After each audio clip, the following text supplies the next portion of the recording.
Hello, good evening, good afternoon, good morning, depending on where you are, all Africans. In February of this year, President Ruto came to power.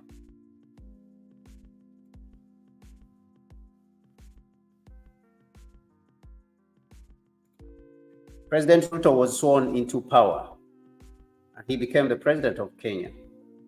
And he gave a very powerful speech at the Pan-African Parliament in South Africa, which was a speech that would kind of introduce him as a Pan-Africanist on the African continent and to the African world. But today, questions have risen around President Ruto and his approach, behavior regarding his cooperation with the imperial. Now, today we come to ask the question, has President Ruto has he lost it? What is really going on? This is the in the minds of Africans. Many Africans right now are asking this question. What is happening with President Ruto? What is really happening with President Ruto? Others have said he was never a Pan-Africanist. And others, like me, have him because of his inaugural speech, which I very well mentioned that he gave in South Africa. Matter of fact, let me just play a little bit of that speech and hear what President Ruto said when he gave that speech.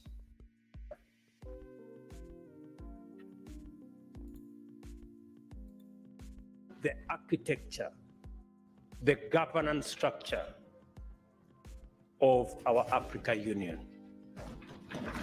This parliament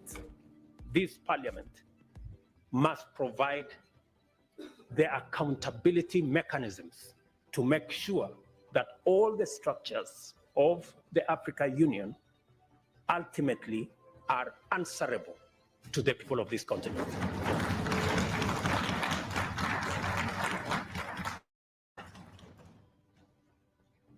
It is completely against the principles of accountability to have an impotent parliament.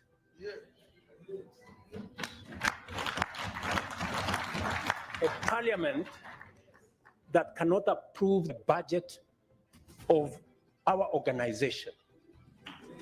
A parliament cannot hold to account the executives in our administration. Is not the kind of parliament the people of Africa envisaged. Is not the kind of parliament our forefathers envisaged when constituting our union. Let me also say the following, that as a nation, the whole reform agenda around the AU is a necessary imperative. President Ruto gave his speech, as we have seen, which was a very important speech. And that speech, to some extent, I believe that if implemented, it could be a game changer for the African continent. But now the question arises whether we Africans have the funds to fund this green industrial project, as he put it in his inaugural speech at the Pan-African in South Africa. Now, that is the question. And President Ruto, of course, would go ahead and speak in Djibouti, where he gave a very powerful speech, and he was talking about de-dollarization, and he was applauded very much on the African continent. And I believe that this, we should do it. We should do it, especially if we see leaders who are promising and they're interested in advancing the interests of the African people and the African continent. He gave a very powerful speech in Djibouti, in which he was arguing that the African continent in itself should use the Pan-African payment and settlement system which was, of course, crafted by the African Union and the Africa Exim Bank, Africa Import and Export Bank, and it was done by Africa. And it was a potent argument that as Africans, we should transact with African payment and settlement system and do away with the dollar. There's no reason why we should have the dollar as a medium of exchange for trade when it comes to Africa. And of course, this is a very powerful reasoning, because the Pan-African payment and settlement system itself was inaugurated way back and launched in Accra. I think it was in 2021, before even the dollarization. People started talking about the dollarization, how it was actually when it comes to BRICS. And this was a very powerful reason. But then also he came and added a little bit to his achievement during that period, of course, a verbal achievement, by taking the action of adding Kenya to the group of countries that went ahead to contribute to the East African regional force that was sent to Democratic Republic of Congo to be able to help to stabilize the eastern part of Congo, whereby rebels have been disturbing the people and no economic activity almost has been going on over there. Of course, when it comes to the history of the Democratic Republic of Congo, that is another issue that we need to look at and settle together as Africans, as also Nkrumah said when he wrote his book, A Problem of the Congo. He said that Congo's problem has to be solved by all Africans. We cannot sit here and neglect it, whether you are in the West, South, North, because Congo is very important to Africa, just like how the other people in the world see the importance of the Democratic Republic of Congo. Now, President Ruto contributed troops to the East African regional force that went into the Democratic Republic of Congo. And we think that this was also a very important achievement on his part. On his part, this was a very important achievement that needs to be applauded. But along the line, President Ruto has come about and diverted. And of course, that is after we saw a lot of Americans frequenting his office, frequenting the State House in Nairobi. And this led us to start having questions about what the Americans wanted in Nairobi when they started frequenting the State House in Nairobi.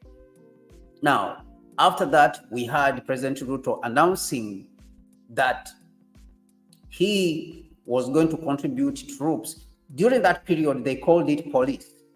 They did not. It was troops. It was military troops. But they were saying that it was police. That they contributed police, I think it was over 1,000 that is supposed to go to Haiti to stabilize Haiti. This raised a lot of questions in the minds of Africans, because historically, we know that Haiti has been destabilized by the United States and the United Nations and all the other European countries who have exploited Haiti for a very long time, because Haiti fought against them and fought against slavery and colonialism and became the first free Black republic. So President Ruto gave in into sending troops, which he called the police during that period, and which everyone called the police during that period, but we all know that it is military that is being sent into Haiti. Now, it is the United States and the United Nations who asked all nations of the world who is willing to contribute to troops to go into Haiti. Because the European countries who do not contribute troops to Haiti, they decided to look for an African country to contribute troops to Haiti. Why? It is because the Western world has mistreated Haiti for a very long time. For a very long time, the Western world has mistreated Haiti in one way or the other, and of course from France through the exploitation, invasion by the United States, plus Canada and all these countries. So they very well know that they have contributed to the destabilization and exploitation of Haiti. They know that the white people as peacekeepers or aggressors will not be allowed in Haiti, or they will be fought against. Now they decided to look for a Black republic or a group of Black people who will go in, looked at as occupiers in that sense. So this is where we see that came in and contributed, or he agreed to send troops to Haiti. Now, this is where many questions arose in the minds of Pan-Africanists. And they asked, or we asked, that does President Ruto really understand the history of Haiti? And why does he choose to go into Haiti, to invade Haiti? Because the Haitian people came out on the streets and demonstrated against this, and they called it an invasion. Now, Ruto took the troops, and he's going to send the troops into Haiti. Actually, some of them have already gone into Haiti in what they call peacekeeping mission. But we all understand that this is a pretext for invasion. The States and the United Nations, as if the United States has not invaded Haiti enough times, and France and Europe have not exploited Haiti enough times. The United Nations went into Haiti and took their cholera deliberately, cholera which killed 1,000 people in the country of Haiti. Haiti has suffered under the hands of these organizations of imperialism and neo-colonialism. So this is the very reason why people are seeing President Ruto as an occupier, as a servant of imperialism. Now, the reasons for President Ruto agreeing to send troops to Haiti, I think those reasons can be examined also. It could be because he has ever had a case with the International Criminal Court. Some people say in the room, we have been hearing rumors in the corridors that President Ruto himself, his were financed by the Americans. Now, these are rumors which we have been hearing from the corners. So it shows you that President Ruto was just pretending that he is a Pan-Africanist. Now, that is one of the reasons that, of course, we need to pay attention very many times before, we jump, on board to praise.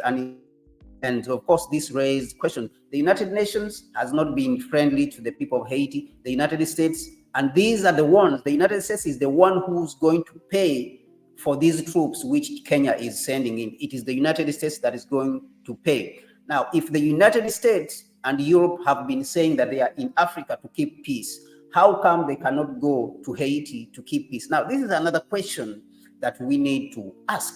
They are insisting that they should stay in Africa. They should put up military pacts and have military pacts with Africa. But they cannot go to Haiti to keep peace. And they want African countries to go to Haiti to keep peace. Now, this becomes some sort of twisted logic, of course, which does not make sense to majority of the Africans. This does not make sense. Now, as if the military invasion or the sending of troops to Haiti is not enough for President Ruto, we saw that in broad daylight, President Ruto came out also, supported ECOWAS and supported Nigeria and supported the European Union when it comes to the issue of Niger and the other throwing off French colonialism. Now, this is where it became very clear for everyone to understand that President Ruto is actually a total puppet, because the coup in Niger has been supported by the people in Niger, and it has been supported by all the African people on the African continent. If President Ruto comes out, which has been supported by the Nigerian people and the various people on the African continent, then it shows you that President Ruto, as an acclaimed Pan-Africanist or someone who's claiming to fight for the African people when it comes to the Africa Climate Summit, which happened in Nairobi, and all his credentials as a Pan-Africanist then started coming into question, or they start coming into question. So that is number two. As if sending troops to Haiti was not enough, President Ruto came out to condemn the coup in Niger, which we very well interest of the Africans, because the military leaders over there, they have stood up strongly against imperialism, against French imperialism. We saw that France has been just expelled, and it is this week that France started withdrawing from Niger, and it is going, of course, to Chad, which is not a very good sign. But the government showed that it is in the interest of the Africans, and it was very unwise for President Ruto to come out and condemn this coup without doing his own analysis. And of course, if he had done his analysis, then we can only conclude that he is a puppet of the United States. Now, as if the coup issue, the condemnation of the coup was not also enough, we saw that also President Ruto now came out to sign a defense deal with the United States. And as you are seeing, this appeared in Al Jazeera. The US and Kenya signed defense deal ahead of possible Haiti mission. And of course, we see here a Secretary of State, Secretary of Defense of the United States, Lloyd Austin.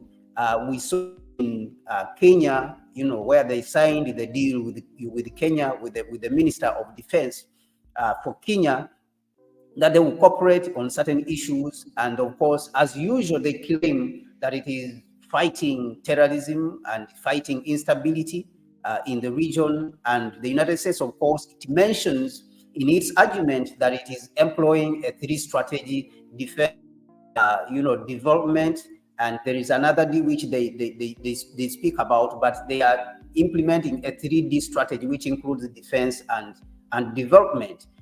But the United States is in Africa not because of security, but it is because it wants to exploit Africa's resources, as it was mentioned by the minister who represented also at the United Nations, that these countries, they have all sorts of sophisticated technology, which is enough to fight terrorists, and satellites which can see all over the Sahel, but they have not been able to remove the terrorists from the Sahel. After 10 years, they have not been able to do anything. So that tells you that they are not in Africa to fight terrorism, but they are in Africa to exploit Africa's resources, to exploit Africa's water. As we have seen, majority of the Americans, leaders and diplomats have spoken about this. They want to secure access to resources for the so-called supply chains for lithium batteries and their electric cars, but that also includes water. They want to secure water, disturbing on part of Africa. Now, if we have an African head cooperating with these people who are interested in exploiting Africa's resources, then this becomes an issue of concern to the Africans. So it is up to you to make your judgment as people who are watching the steps of President Ruto. But with those 3 points which I've given you, and how President Ruto shifted, how he has orientated himself from Pan-Africanism and made a U-turn, not even a U-turn, but rather a V-turn, to the point that he's now directly cooperating with having imperialism and imperialist interests.